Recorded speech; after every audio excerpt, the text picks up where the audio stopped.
Aries, hi! Welcome to Mr. Queen PH at itinan natin ang energies for yung ngayong fourth quarter ng 2025. So that's October, November, December. So if you're interested in private readings, meron tayong 50% discount sa mga tarot reading services hanggang September 30. Ayan. So kung interesado kayo, meron tayong link sa description at sa pinned comment. Paki-check nyo na lang information kung paano mag-book for a private reading. And please subscribe to our channel to show your support.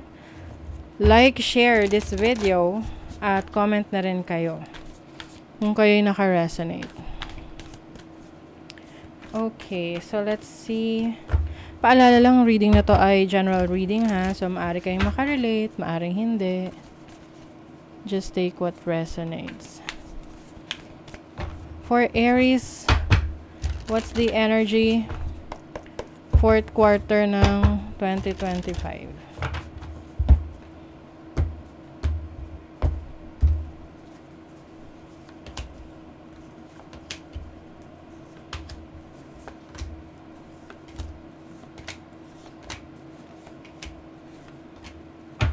Okay, bottom of the deck is Ace of Cups. New beginning, new source of happiness. So, iba sa inyo maaring may bagong member ng family nyo, like a baby, no? May manganganak. Ngayong fourth quarter ng 2025, either October, November, or December.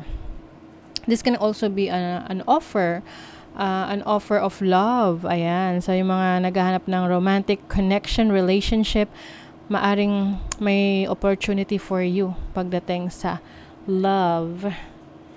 You have the Queen of Pentacles. Some of you, this is an offer sa career, sa trabaho, or source of income na kumbaga level up yung energy na to, no? Queen of Pentacles is about resources, having the resources that you need. Someone na provider, kaya mag-provide para sa kanyang pamilya, mga mahal sa buhay, and mother energy to. So yung iba talaga maaring may baby, kabuhanan nyo na o kaya mabubuntis kayo ngayong fourth quarter. You have the Eight of Cups, the Three of Pentacles. Meron yung iba, meron kayong iiwanang career, trabaho, or situation that you feel na nare-restrict ka or parang limited. Feeling mo walang growth, feeling mo walang nangyayari. So this can be a relationship. Yung iba sa inyo rito, nakikita ko na sa buong fourth quarter na yan, makikipaghiwalay tapos papasok sa relationship. Yung 3 buwan na yan. So, may separation, tapos makaka-move on agad. O, pasok naman sa 3-month rule. Diba? Oo. So, syempre, hindi naman lahat, but some of you, no, pwedeng may ganong scenario na, para siyang blessing in disguise. Kumbaga, na aalis ka sa relationship na yon kasi you feel like hindi na talaga to, hindi ka na masaya, ganon. And then, yun yung way para makilala mo yung bagong person na magpapasaya sa'yo. Yung iba naman, this can be a career, trabaho na iiwanan mo dahil parang wala ng growth, wala ng pag-unlad, and dun mo makikita yung bagong opportunity para sa'yo na kung saan mas magiging masaya ka, mas kontento ka, mas naaalagaan ka, mas worth it yung pagod na binibigay mo at efforts mo. Yeah, major decision to sa'yo, pinag-isipang maigi. Pero ang decision mo rito is practical, no? Hindi mo na masyadong pagaganahin yung puso mo. Kasi the more na pinapagana mo yung puso mo, lalo ka nasasaktan. Ay, nako. Okay, overall energy is the Three of Cups. This is celebration, achievement. So, maari ngayong fourth quarter, may mga isi-celebrate ka na mga na-achieve mo na mga goals. Or, this is reunion. May mga pagsasalo-salo. Uso yung reunion pag, fourth quarter, lalo na November, December. So, enjoy, masaya. Oo. Nako, yung iba, meron dito mag-ingat kayo sa mga reunion kasi diyan nagbabalik yung mga mga ex. Tapos yung pala, may unfinished business pa. Oh. And then your challenge is the Knight of Pentacles. Pagdating sa pera ninyo, sa ipon ninyo, pwedeng maging challenging na tipong yung inaasahan yung may ipon nyo hindi nyo ma-achieve, no? Pwedeng may pagbagal ng income. Yung bang ine-expect mo na ganito yung i-income mo, yung kikitain mo, pero hindi pala. So, kaya wag pa kampante, no? Minsan kasi nagiging kampante tayo, lalo na kung negosyo to or yung tipong self-employed ka na hindi fix yung kinikita mo. So, kapag nakikita mo na, okay naman takbo, so medyo nagtatama ka. Kaya lang, pwedeng may, epekto yun sa mga susunod na panahon. So, kumbaga, labanan mo yung katamaran. Oo, lalo na ngayon, ang lamig. Oo, minsan nakakatamad. But, kung gusto mo mas maging consistent, no, yung income mo, yung pasok ng pera, iwas muna sa malalaking gastos at mas mag-ipon at mas dagdagan yung sources of income. Yung opportunity mo, 3 of Swords. So, ito yung sinasabi ko sa inyong blessing in disguise kasi maaring sa una masakit. Sa una masakit na merong painful situation, merong betrayal or may separation, may heartache. Pero, yun naman yung magiging daan para ibigay sa'yo yung blessing mo, 'di ba? Blessing mo is the Empress. So, kung ano man yung challenge na pagdadaanan mo ngayong 4th quarter, chill ka lang, no? Kumbaga, hanggat maaari, gawan mo ng solusyon. Pero kung wala ka ng control over it, isurrender mo. Kasi, there are things that are meant to happen para sa'yo. Para sa ikabubuti mo, kahit na kailangan mong masaktan. Diba? Ayan you will be blessed with a lot of things. For example na lang, diba? Yung childbirth, yung panganganak. Actually, pag hindi lang yan basta panganganak, 9 months, yung pagbubuntis, diba? Mahirap yon. Even yung panganganak, may mga tao na, may mga mommies na nahihirapan sa labor, diba? Pero naman, after ayun, ang blessing the baby. Ang cute-cute, diba? So, ang nakikita ko rito is, whatever you are going through, or ano man pagdadaanan mo, worth it yun sa resulta at sa blessing na matatanggap mo. Okay? Claim mo na yan. Diba? Money, career, finances, the world. The world is about achievement. May mga ma-achieve ka na goals. Ito yung ending of a cycle, ending of a situation, pero yung ending na yon is about success. Lagi kong ginagawang example is graduation pag the world. Kasi, you're ending a cycle, nakagraduate ka, natapos mo, ibig sabihin natapos mo, nung natapos mo, ibig sabihin successful ka. Kasi, natapos mo. Ganong energy. Okay?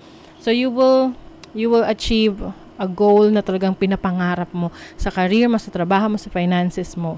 Pwedeng ipon yan, or kita, income, or yung gusto mong trabaho, makukuha mo. October energy, mangyayari na yan, 6 of Wands. This is success, triumph. All eyes on you. You will shine. I-admire ka ng mga tao, may recognition, may awards.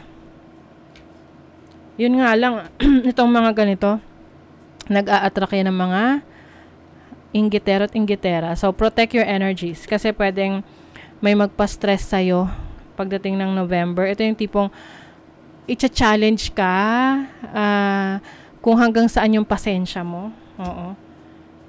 At iwasan mo mag-overthink.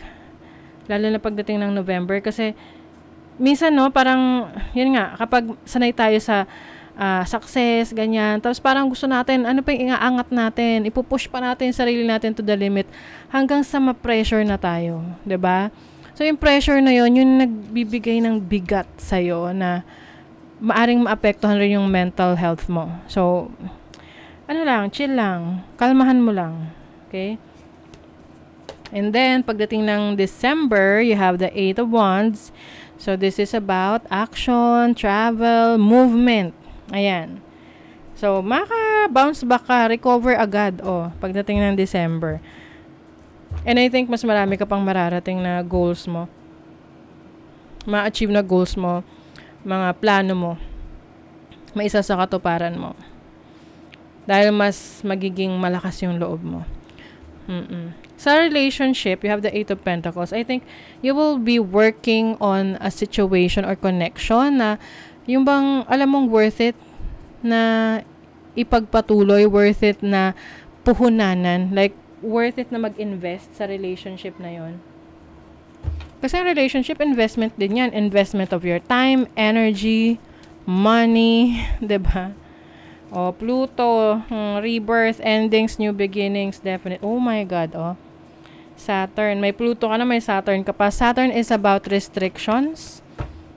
Kaya nga sabi ko sa inyo, maaring meron kang iwan situation na nagre-restrict sa buhay mo or situation sa trabaho.